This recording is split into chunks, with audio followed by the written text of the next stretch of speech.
কল্যাণং পাপকারী চ পাপকান্তি।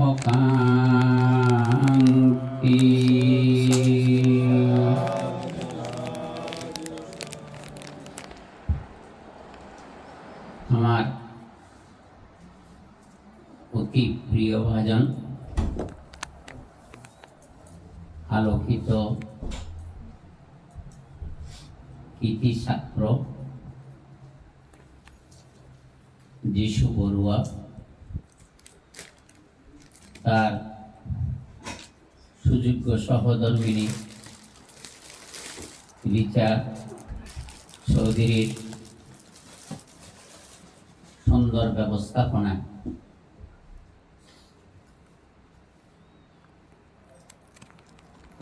ক্যালিফোর্নিয়াস্থ অত্র বাসভূমিতে যে সুন্দর ধর্মসভার আয়োজন করা হয়েছে, পাশাপাশি কৃতজ্ঞতাবশত প্রতিদানবশত প্রকাশ স্বীকার করে যাদের ছত্র ছায়ায় থেকে এতটুকু এগিয়ে এসেছে, তাদের প্রতিদান স্বরূপ সম্মাননা দিয়ে নিজেকে সম্মানিত করেছেন। অনেক আত্মীয় স্বজনকে এই শোভনীয় মূল্যায়ন এবং মর্যাদা দানের ক্ষেত্রে যে ভূমিকা রেখে চলেছে, যারা আত্মীয় স্বজন, ঘনিষ্ঠজন, বন্ধু বান্ধব একইভাবে অনুপ্রাণিত, উদ্বুদ্ধ এবং মানবিক কর্তব্যনিষ্ঠা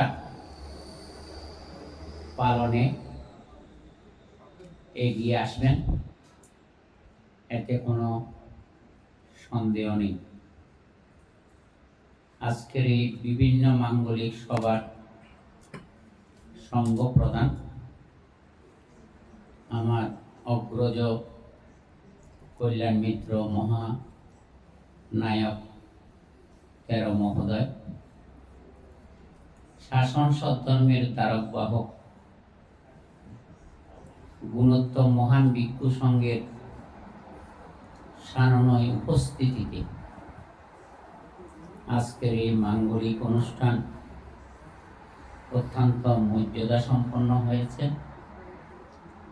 গৌরবদীপ্ত হয়েছে। কিছু করলে যে কিছু পাওয়া যায়, তার নজির এখানে স্থাপন করা হয়েছে। তাই আমার পক্ষ থেকে এই বিরল প্রতিভাদীপ্ত সাংঘিক ব্যক্তিত্বদের প্রতি অন্তরের গভীর শ্রদ্ধা, মৈত্রীময় সম্ভাষণ জানাই। বঙ্গীয় বৌদ্ধ সমাজের অনেক আলোকিত, মেধাবী, কর্মজীবনে প্রতিষ্ঠিত হয়ে অর্থনৈতিকভাবে সচ্ছলতা আনয়নের ক্ষেত্রে স্বস্বক্ষেত্রে যে গুরুত্বপূর্ণ ভূমিকা পালন করে চলেছেন, তা আপনাদের দীর্ঘদিন পরে আমি আপনাদের সাথে মিলিত হতে পেরে আমি নিজেকে ধন্য মনে করছি, গৌরবদীপ্ত বোধ করছি এবং আপনাদের নিয়ে আমার অনেক অহংকার করার নজির রয়েছে। তাই আপনাদের আগমনকে স্বাগতম জানাই,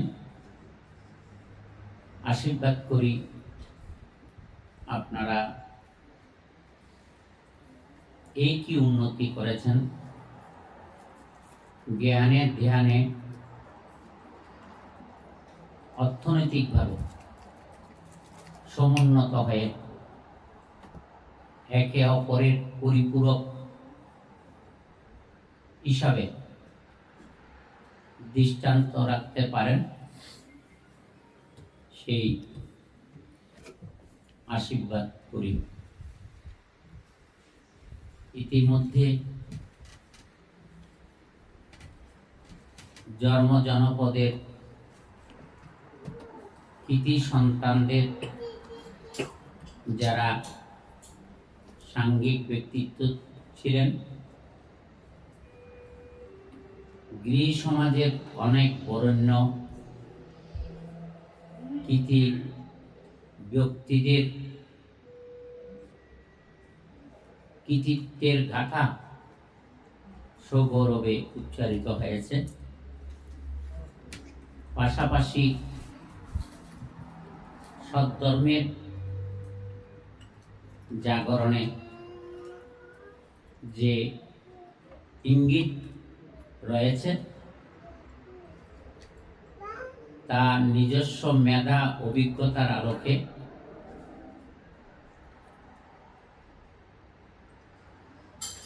তার মননশীল চিন্তা চেতনা দিয়ে প্রকৃত সত্যকে জানার জন্য, উপলব্ধির জন্য প্রকাশ করেছেন। তার জন্য আমার পক্ষ থেকে তাকে অভিনন্দন জানাই। এখন বেশি কথা বলার সময় নেই, অনেকে চলে গেছেন আর অনেকে চলে যাওয়ার জন্য প্রস্তুতি নিচ্ছেন।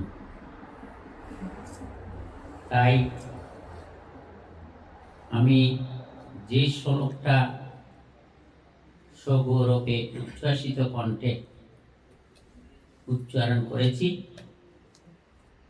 তা সংক্ষেপে আপনাদের অবগতির জন্য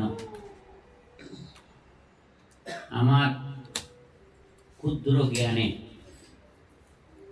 ব্যাখ্যা এবং বিশ্লেষণ পূর্বক আপনাদের মানবিক, নৈতিক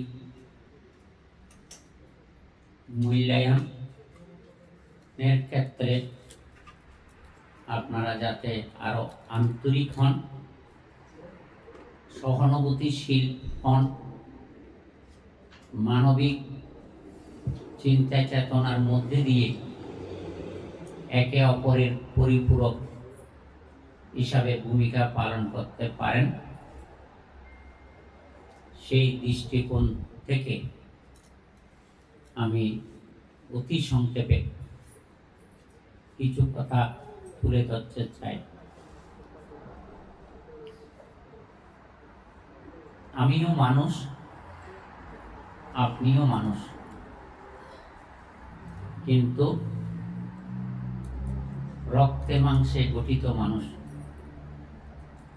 অন্যান্য প্রাণীদের মধ্যে অনুভূতি আছে, প্রকাশ ক্ষমতা নেই, কিন্তু আমার মধ্যে আমার মতো উভয় সঙ্গের মধ্যে বিবেক যখন জাগ্রত হয় তখন আমি, আপনি উচ্চতর চিন্তা ভাবনা করে, যেটাকে এক কথায় বলা যায় লাইট টু লাইট, আলোর থেকে আলোতে যাওয়া। কিন্তু এখানে বাহ্যিক আলো নয়, মননশীল জ্ঞান আলো। তো জ্ঞান আলো বললে ভুল হবে। বৌদ্ধ ধর্ম জ্ঞান প্রধান ধর্ম নয়। অনেকের মধ্যে সেই ধারণাটা প্রকট। নলেজ ইজ পাওয়ার, জ্ঞানই শক্তি। আর এখানে যে বিষয়টা গভীর থেকে গভীরে নিয়ে যায় সেটাকে বলা হয় উইজডম। সমুদ্রের তলদেশে না গেলে মূল্যবান মণিমাণিক্য পাওয়া যায় না।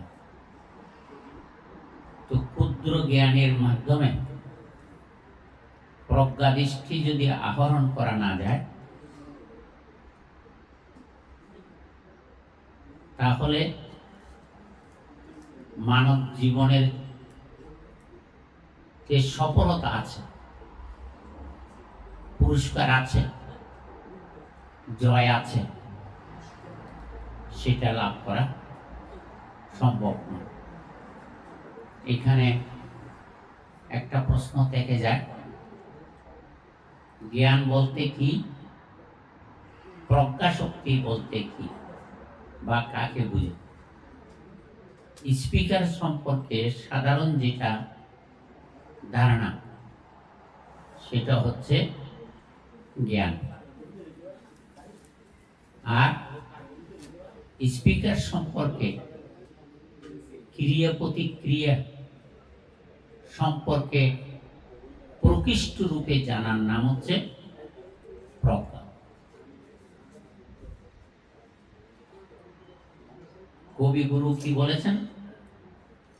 নিজের আলোকে আলোকিত হতে জ্বালাও প্রজ্ঞা জ্যোতি, তোমারই সাধনা মুক্তির পথে আনিবে পরম গতি। রেনেসাঁ যুগ সন্ধিক্ষণে কবিগুরু বুদ্ধের শিক্ষা দর্শনকে আস্তস্ত করে সার্বজনীনভাবে, অসাম্প্রদায়িকভাবে সেটাকে বুঝার জন্য, অন্তরে ধারণ করার জন্য তিনি এই কাব্যিক ছন্দে প্রজ্ঞা শক্তির অসাধারণ মহিমার কথা ফুটিয়ে তুলেছেন। আমি যে শ্লোকটা উচ্চারণ করেছি, যাদিশে বপতে বীজং তাদিশে অরতে ফলম। এখানে মহান ভিক্ষু সংঘ এবং গৃহী সংঘ যারা উপস্থিত হয়েছেন, যারা উপস্থিত হননি, আপনারা কি ফলের প্রত্যাশা করেন?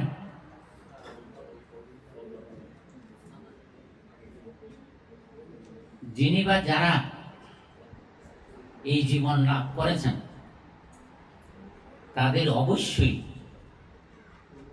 ফলের প্রত্যাশা কম বেশি রয়েছে। তাহলে আমরা সেই ফলটা কোত্থেকে পাই? বৃক্ষ থেকে। বৃক্ষবিহীন ফলদানে ব্যর্থ। এখন প্রশ্ন এসে যায়, আসলে কি বৃক্ষ ফলদানে সক্ষম? কিন্তু অস্বীকার করার উপায় নেই, বৃক্ষ থেকেই ফল দান করে। কিন্তু আংশিক ফল দান করেন, পরিপূর্ণ ফল দান করেন। তো বৃক্ষ প্রত্যেকে সৃষ্টি হয় বীজ থেকে। বীজ থেকে যদিও বৃক্ষ সৃষ্টি হয়, তো বীজ কার উপর নির্ভরশীল?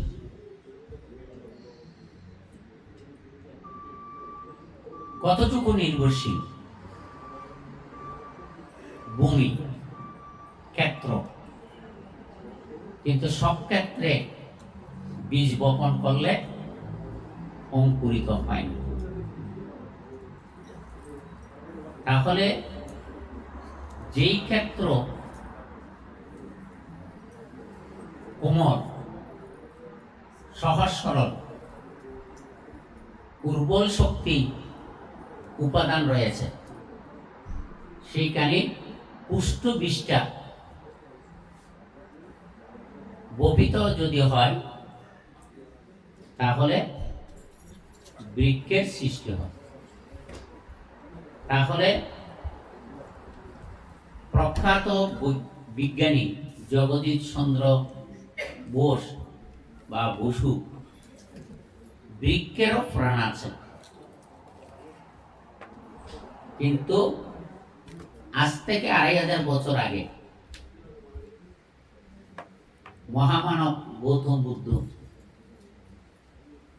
তৃণ বৃক্ষরাজির মধ্যে ইউরিন ত্যাগ না করার নির্দেশনা আছে। ইউরিন তেজশক্তি এই প্রকৃতির এই লতা গুল্ম বৃক্ষরাজি নষ্ট করে ফেলে। তাহলে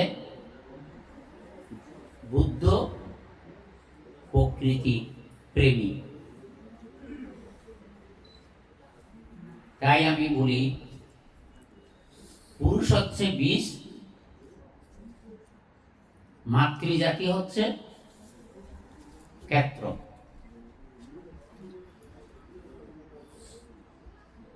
কেন? মাটি সবকিছুকে ধারণ করে, আহরণ করে। যাকে ধারণ করেছে, আহরণ করেছে, সেই মাটির উর্বরতা শক্তি দিয়ে সেটাকে গজিয়ে তোলেন। তো গজিয়ে তুললে কি হয়? আরো উপাদান পেলে ঋতু নিয়ম এবং বীজি নিয়মের সমন্বয় ঘটলে ডালাপালা বাড়ে নাকি বাড়ে না? তখন আমি আর আপনি গমনাগমনকালীন সময়ে যখন উষ্ণতায় আমি কষ্ট পাই, তখন দৃষ্টি বহির্মুখী হলে যখন দেখতে পাই যে বিশাল একটা বৃক্ষ, তো সেখানে আমার আপনার আশ্রয়স্থল হয় নাকি হয় না? তাহলে আশ্রয় নিলে কি হয়? ছায়া দেয়। আর ওখানে বসার পর ডালাপালা নাড়াচাড়ার মাধ্যমে মৃদু মন্দ বায়ু দিয়ে উষ্ণ দেহ শীতল হয়। আমার মা, আমার বাবা দীর্ঘদিন সংসার রচনা করে প্রত্যাশা করে আমার সংসার জীবনের যেন আমার উপযুক্ত সন্তান লাভ হয়। সেই সন্তান যদি কান্না করে, তখন মা বাবা বুঝতে পারে সন্তানের খিদা পেয়েছে। তাহলে খিদা নিবারণের ক্ষেত্রে মা বাবার ভূমিকা অসাধারণ। কিন্তু জীবন বাঁচাতে পারেন কি? আমরা কি এগুলি গভীরভাবে চিন্তা করি? জীবন বাঁচানোর উপাদান দিচ্ছে বৃক্ষ। সে কি দিচ্ছে? অক্সিজেন দিচ্ছে। কিন্তু মা বাবা কিন্তু উৎকৃষ্ট খাদ্য দ্রব্য দেওয়ার ক্ষমতা রাখে, কিন্তু অক্সিজেন দেওয়ার ক্ষমতা রাখে না। তো যিনি আমাকে প্রতিনিয়ত বাঁচার জন্য অক্সিজেন দিচ্ছে, সেই বৃক্ষের অভিবৃদ্ধির জন্য আমরা উপাদান দান করি। প্রতিদিন ওই বৃক্ষকে এক বালতি এক জগ জল দিয়ে থাকি, বরং আমার স্বার্থ সিদ্ধির জন্য সেই বৃক্ষকে কর্তন করে বসার চেয়ার, সোফা, ঘুমানোর জন্য পালঙ্ক, ওই বৃক্ষের দেহকে ক্ষত বিক্ষত করছে। তাহলে জড় পদার্থ নিঃস্বার্থবান নাকি আমি নিঃস্বার্থবান? তাহলে আমার শরীরে যদি আঘাত লাগে, প্রতিবাদ করি, প্রতিরোধ করি, কিন্তু জড় পদার্থ তুল্য বৃক্ষ প্রতিবাদও করে না, প্রতিরোধ করে না। তাহলে শ্রেষ্ঠ মানব সেবা কে করছে? এইগুলি তো আলোচনা করতে গেলে দীর্ঘ সময়ের প্রয়োজন। তাহলে যা দিশে পপতে বীজন তা দিশে অরতে ফল। তাহলে যেই বীজটা আমার কাছে আছে, ফলের আগে আমাকে নিঃস্বার্থভাবে ভূমিতে পুঁতে দিতে হবে। তো সেখানে আলো, বাতাস, মাটি, জল সহায়ক উপাদানের মাধ্যমে কি করে বৃক্ষেতে রূপান্তরিত হয়। তাহলে মাটি যেমন ওই উপাদানগুলোকে সংরক্ষণ করে, অভিবৃদ্ধি করে, আমার মা জননী আমাকে 10 মাস 10 দিন গর্ভে ধারণ করেছে কিনা, এবং 10 মাস 10 দিন নিরাপদে রাখার জন্য মা জননী সতর্ক ছিলেন কিনা, যেগুলি খাওয়া বারণ সেই ক্ষেত্রে তিনি বিরত থাকছেন। যতটুকু না হলে আমার দেহ ওই যেটা ভ্রূণ রূপে আমার ভেতরে সংরক্ষিত হয়েছে তাকে নিরাপদে রাখার জন্য আমার আশানুরূপ ভাবে যা খাওয়া দরকার অল্পতে আমি সন্তুষ্ট হয়ে যাই। তাহলে যোগ্য মাতা পিতার যোগ্য সন্তান যদি হয়, আপন স্বার্থ প্রাধান্য দেয়। কেননা নির্লিপ্ত, নিরাসক্ত, নিরহংকারী, নিরভিমানী যদি না হই, তাহলে জড় পদার্থ উৎকৃষ্ট রসালযুক্ত ফল দিয়েছে। তাহলে সমবন্টন, সমদৃষ্টি, সমচেতনা আমাকে আপনাকে উদ্বুদ্ধ করেছে কিন্তু এই উদ্বুদ্ধ যদি করে আমি আপনি কল্যাণ মিত্র হব। তাই যে পরিবারে আজকে এই আয়োজন, তার দুঃসময়ে কে ছিল? সহায়ক শক্তি কে ছিল?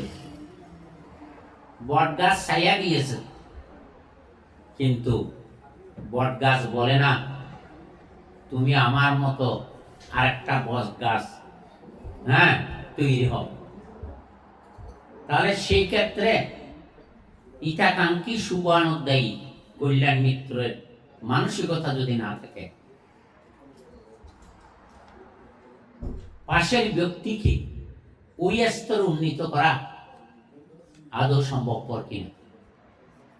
তাই আমি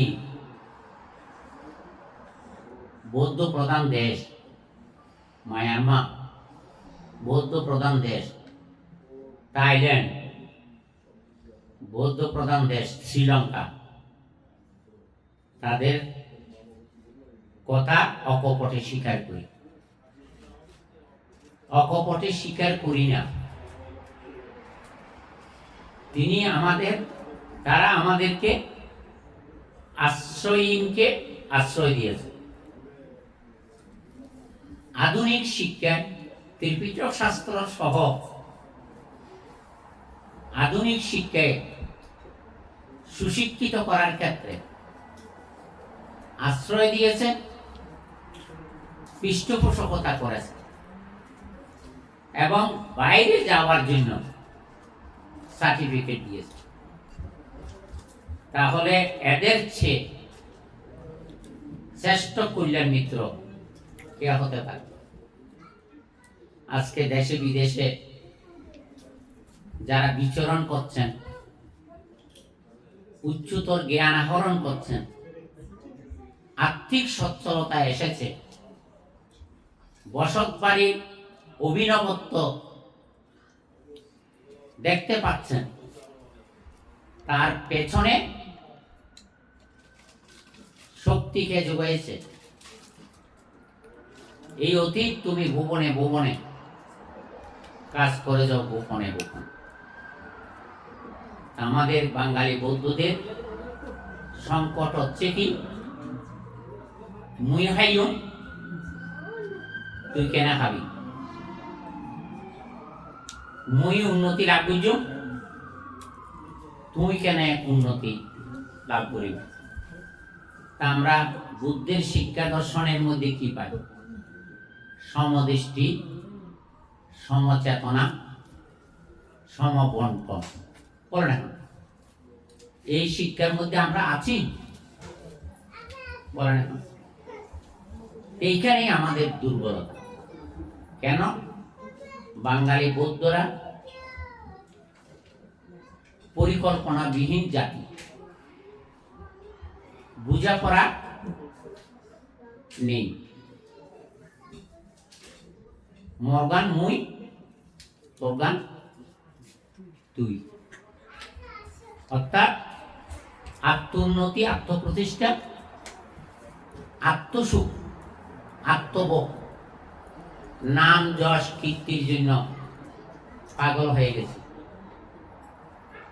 নিঃস্বার্থ, নির্লোভ, নিরহংকারী, নিরভিমানী আমরা হতে পেরেছি? হতে পারিনি বিদায় আঞ্চলিকতা প্রাধান্য, গুরুবাদ প্রাধান্য। তা আঞ্চলিকতা, গুরুবাদ যদি প্রাধান্য হয়, তাহলে আপনারা সীমাবদ্ধের মধ্যে আছেন নাকি ব্যক্তির মধ্যে আছেন? শ্রীলঙ্কার ভিক্ষুরা যদি স্কুল কলেজ পরিচালনা করতে পারে, বিশ্ববিদ্যালয়, তো বাঙালি বৌদ্ধদের মধ্যে স্কুল কলেজ আছে, বিশ্ববিদ্যালয় আছে? এই যে ডক্টরেট এখন এডে বৌরি, তিন যদি দেশত যাই, কেন ওই পিছিয়ে পড়া জাতিকে আলোর সন্ধান দেয়, তখন এক যোগ্য গুরু হবে, যোগ্য শিক্ষক হবে, যোগ্য বংশমর্যাদা অভিবৃদ্ধি হবে। বলে না, আগেকার দিনের ধর্মাধার মহাতেরো, প্রজ্ঞালক মহাতেরো বৌদ্ধ দেশে গিয়ে যাহা আহরণ করেছেন তা দিয়ে স্বদেশে গিয়ে স্বজাতির উন্নতি করেছে। বলেন এখন, তাই বুদ্ধ শাসন এতটুকু এগিয়ে গেছে, ভবিষ্যৎ কি হবে? বলেন এখন, এই ভবিষ্যৎ যদি রক্ষা করতে হয়, আমরা বাইরে যা এসে চন্দ্রচক্ষুর মাধ্যমে জ্ঞানচক্ষু উন্মিলিত করেছি। সেই জ্ঞান চক্ষু যাদের মধ্যে অভিবৃদ্ধি হচ্ছে না, তাদেরকে যদি টেনে আনতে পারি, কেমন, তাহলে যোগ্য সমাজকর্মী, যোগ্য সদ্ধর্ম সেবক উঠে আসলে নৈতিক অবক্ষয় হবে। এখন যোগ্যতা অর্জন না করে যোগ্য বলে দাবি করছে। তাই ঈর্ষাকাতর মানসিকতা আমাদের মধ্যে প্রবল। আমি সেই দিন এক জায়গায় বলেছিলাম, এই দাদু শুনেছেন অমুকের নাতিপতি ডাক্তার, ইঞ্জিনিয়ার, প্রফেসর হয়েছে। উনি আমাকে বললেন, আমি তো শুনিনি। তখন আমি বললাম, এই দাদু, আপনি এত বড় সমাবেশে মিথ্যা কথা বলছেন কেন? তো আমাকে বলছেন, মানতে আপনি আমাকে এতজনের মাঝে মৃত্যু প্রমাণ করে ছাড়লেন, তাহলে আপনি আগে শোনেননি, ঠিক আছে, কিন্তু আমি বলার পর আপনি শুনেছেন নাকি শোনেননি? তো শুনে যদি ওই ডাক্তার, ইঞ্জিনিয়ার, প্রফেসর হয়েছে, আপনি স্বাগত জানাতে পারলেন না, অভিনন্দিত করতে পারলেন না, উৎসাহিত করতে পারলেন না, তাহলে আপনি ঈর্ষাকাতর মানসিকতায় পুঞ্জীভূত কিনা বলেন? এইগুলি কাকে বলবো? হ্যাঁ, এই যে আমি এই সমাজকে 15-20 জন MA PhD পড়াইছি, কলকাতাতে এনেছি, কিন্তু শ্রীলঙ্কাতে কি এরকম কেউ যদি যোগ্যতা সম্পন্ন হয়, তাকে কলেজের দায়িত্ব দেয়, ইউনিভার্সিটিতে পড়ায়।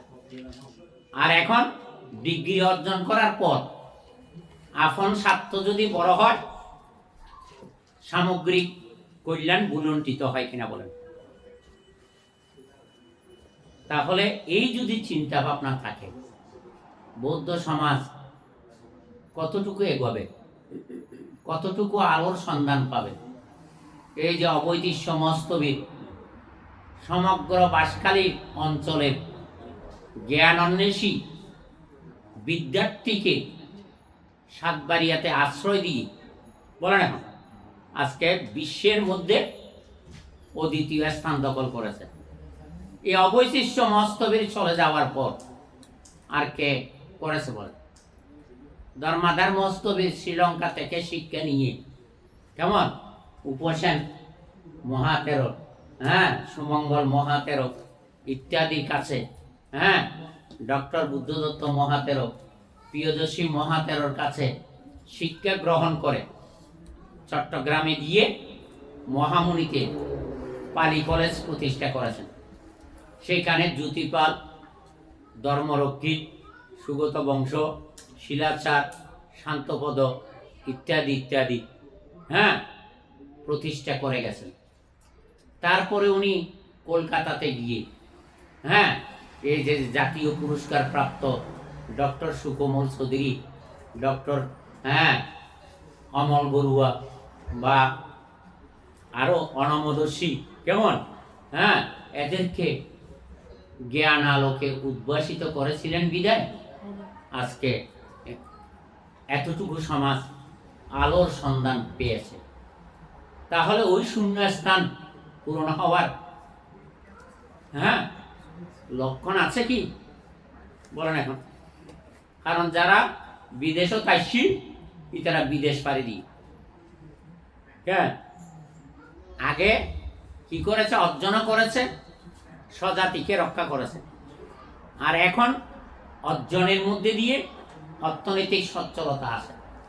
তাই এশিয়ার প্রথম ডিগ্রি প্রাপ্ত BM বড়ুয়া বলেছিলেন, আমি একজন ডক্টর বড়ুয়া দিয়ে পিছিয়ে পড়া বাঙালি বৌদ্ধদেরকে আলোকিত করতে পারবো না, শত শত বেনিমাদক বড়ুয়া সৃষ্টি হতে হবে। আর কয়েকজন শিল্পপতি দিয়ে বড়ুয়া সমাজের অর্থনৈতিক দৈন্যতা বুঝবে না। আরো যদি শিল্পপতি সৃষ্টি করতে পারি তাহলে ও পূর্ণতায় পর্যবসিত হবে। তাহলে যা দিশে বপদে বীজং তা দিশে অরতে ফল। তাই কি কি ফল পাইবেন? এডে না বহুত ডইলা ফল আছে, আর এডে তো নির্দিষ্ট ফল না, আর এডে ব্যাকুম বেজাল কেন, আর এডে হইতে নীল বেজাল। এই যে ওনারা ইষ্টিপুষ্ট নারী পুরুষ এখন এতক্ষণ সৌরি গরম দেখেন, এটা তো বাজি 4 ঘন্টা গড়লি দই ভরি যাবে, কারণ এটা পুষ্টি নেই না। এই যে ইউ দেখো না শ্রীলঙ্কার ইউনি এটা পুষ্টি নেই না। তো পুষ্টি ওরে দিয়ে অন্ন করিব না জন্মভূমির ভিতর। তো এই যদি না থাকে, কল্যাণ মিত্র হলাম নাকি অহিতকামী হলাম, নাকি হিতকামী হলাম, আত্মকেন্দ্রিক হলাম। তাই আমি এই পর্যন্ত এই যে চট্টগ্রাম বিশ্ববিদ্যালয়ে 2টা ছাত্রাবাস 35 কোটি টাকা দিয়ে করে দিয়েছি, 5 তলা বিশিষ্ট, মহিলাদের এবং ছাত্রদের জন্য। 8-10টা প্রাইমারি জুনিয়র হাই স্কুল, এবং দক্ষিণ চট্টগ্রামে একটা বিশ্ববিদ্যালয় পালামলে প্রতিষ্ঠিত, সেটা প্রতিষ্ঠা করতে যাচ্ছি। এবং সেখানে একটা পুরাকীর্তি আবিষ্কার করলাম।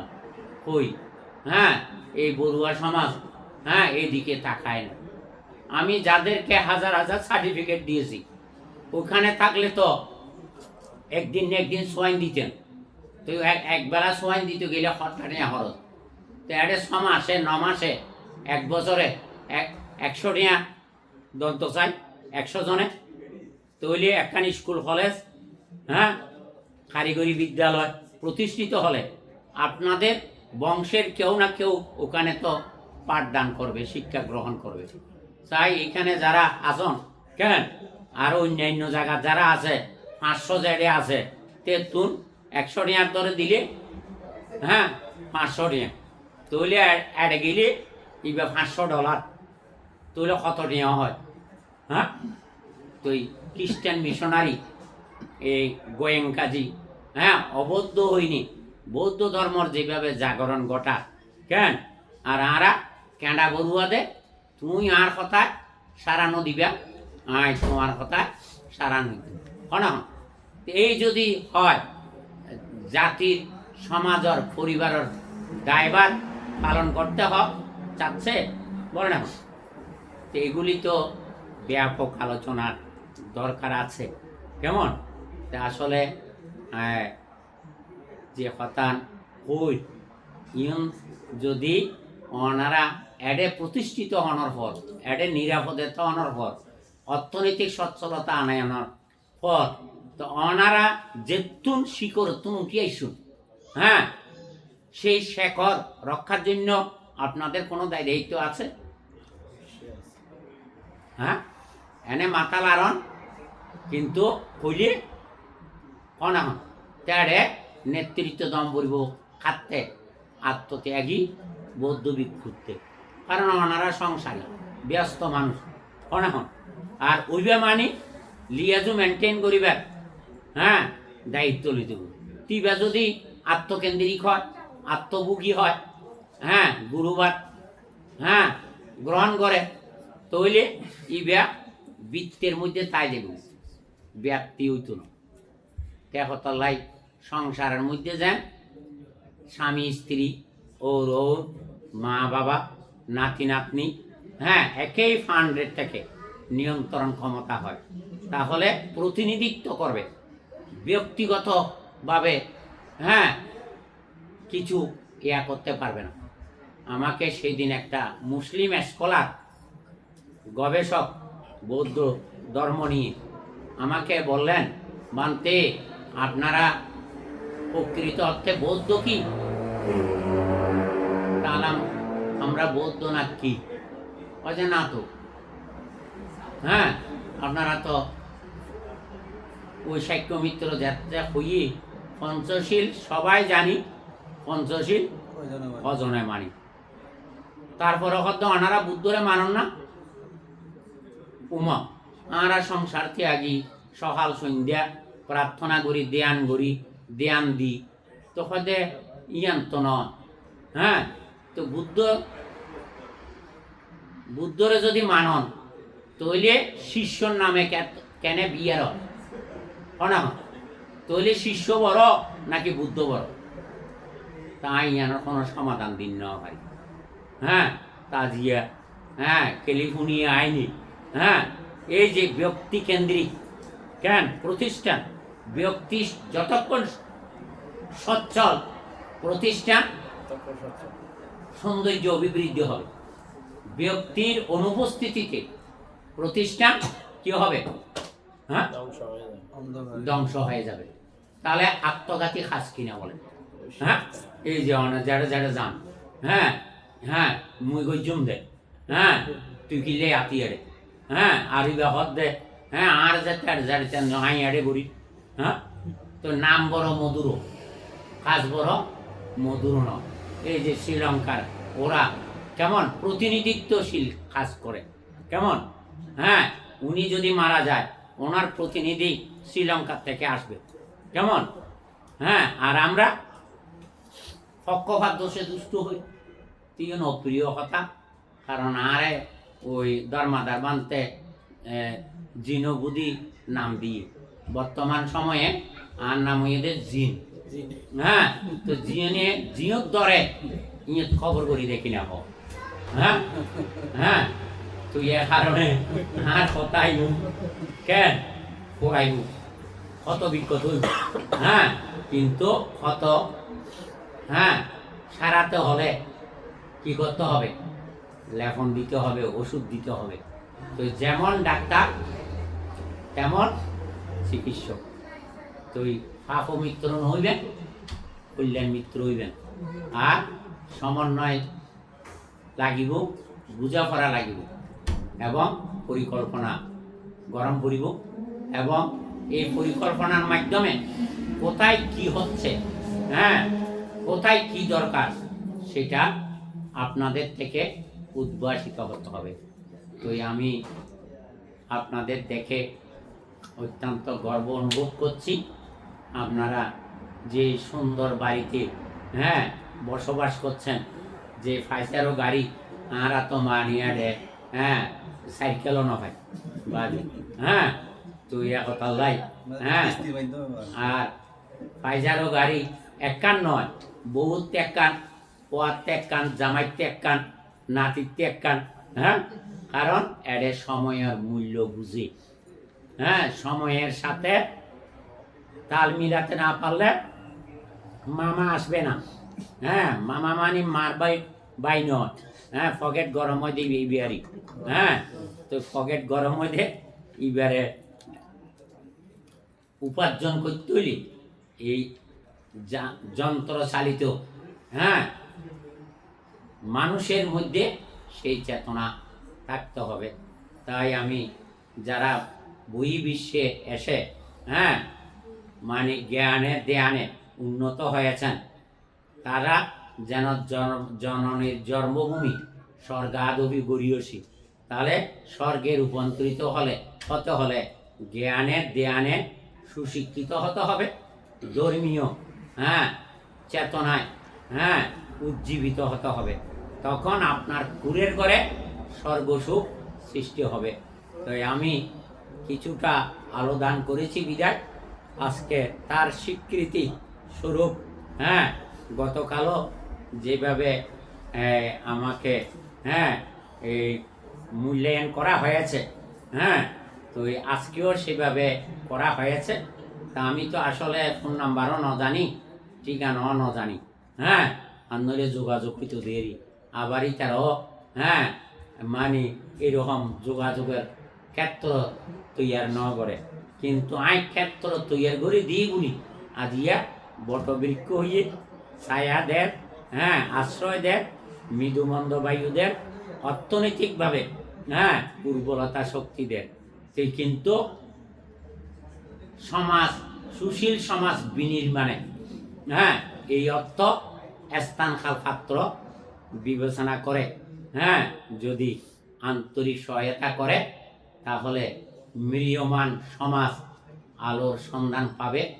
ডাক্তার, ইঞ্জিনিয়ার, প্রফেসর, সাহিত্যিক, উপন্যাসিক ওদের যখন একটা সমন্বয় হবে, তাহলে ভিন্ন ভিন্ন প্রকাশনা না করে ওই রামকৃষ্ণ মিশনের মতো একটা জায়গাতে যদি প্রকাশনা হয়, মাদার টেরেসা এখান থেকে বললে ওখানে খবর হয়, তো সেই হিসাবে কন্ট্রোলিং ক্ষমতা যদি না থাকে, তাহলে সেখানেই যেই তিমিরে আছি সেই তিমিরে থাকতে হবে।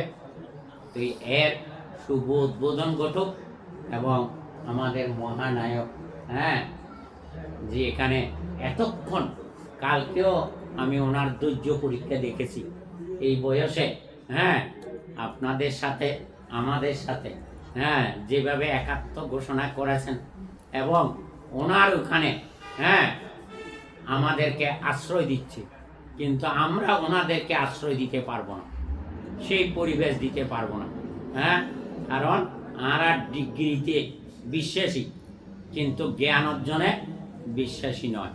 ওনারা ও জ্ঞান অর্জনে বিশ্বাসী, ত্রিপিটক শাস্ত্রে বিশ্বাসী, শ্রদ্ধাশীল হওয়ার ক্ষেত্রে মানবিক গুণটা তাদের মধ্যে যেভাবে ফুটে উঠেছে, আমরা অল্প বিদ্যা ভয়ঙ্কর তো একতলায় এই ডার্কনেস আর লাইটনেস আলোর থেকে আলোতে যাওয়ার জন্য আহ্বান জানিয়ে আজকে আমাকে এখানে আপনারা সবাই মিলে যেভাবে সম্মান দিয়েছেন, মর্যাদা দিয়েছেন, সেটা বড় কথা নয়। আমার যেটা পরিকল্পনা আছে সেটাতে যদি সহযোগিতা করেন, এইটার চেয়ে এই সম্মাননা বড়। কেমন? কারণ আমি স্কুল, কলেজ, কারিগরি বিদ্যালয়, পুরকীর্তি একটা বিশ্ববিদ্যালয় 50 একর জায়গা দিয়েছে, কারিকুলাম হয়ে গেছে, 560 কোটি টাকা বাজেট দিয়েছে, কিন্তু আমাদের নেতৃস্থানীয় ব্যক্তিদের ঈর্ষাকাতরের মানসিকতার কারণে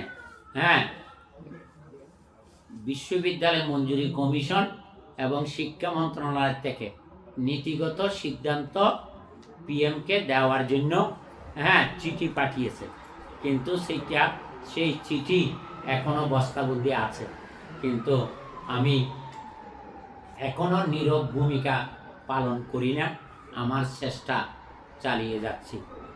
আমি স্বল্প দিনের জন্য এসে আপনারা যারা আমাকে সমন জীবন থেকে, বৃক্ষ জীবন থেকে বিভিন্ন উৎসবে নিয়ে গিয়ে রসালযুক্ত খাবার খাইয়েছেন, আমি আপনাদের কাছে কৃতজ্ঞ এবং ঋণীও বটে। তাই আমাকে ঋণ শোধ করার জন্য আমি যে সমস্ত পরিকল্পনা নিয়েছি, একটা হাসপাতাল অথচ 10 একর জায়গা দেওয়ার জন্য সরকার নির্দেশ দিয়েছে, কিন্তু আমাদের ভিতরে গন্ডগোল আছে বিদায় ওনাকে ওই সুমনে জানে এই ওইটা আটকিয়ে রেখেছে, অথচ এটা জাপান থেকে, কানাডার থেকে আর্থিক সহায়তা দেওয়ার জন্য লিখিতভাবে আমাকে জানিয়েছেন, কিন্তু ভালো কাজে শত বাধা। তো আপনারা যারা জেগে উঠেছেন, প্রতিষ্ঠিত হয়েছেন, 10 মিলে করি কাজ আর যেতে নাইলাস, তো এই ধর্মেশ্বরকে বলবো, তুমি চট্টগ্রাম বৌদ্ধ বিহারে দীর্ঘদিন থেকে যে জ্ঞান আলো লাভ করেছ, তো চট্টগ্রাম বৌদ্ধ বিহার রাহু মুক্ত হয়েছে, সেখানে আমরা এই সাধারণ ছেলেদেরকে ধর্মীয় বৃত্তি এবং ইংরেজি এবং ওই পালিটোল এটা চালু করার এবং বিশেষ করে বুড়ো বুড়িদের একটা বিনা পয়সায় চিকিৎসা দেওয়ার ক্ষেত্রে আমরা পদক্ষেপ নিয়েছি।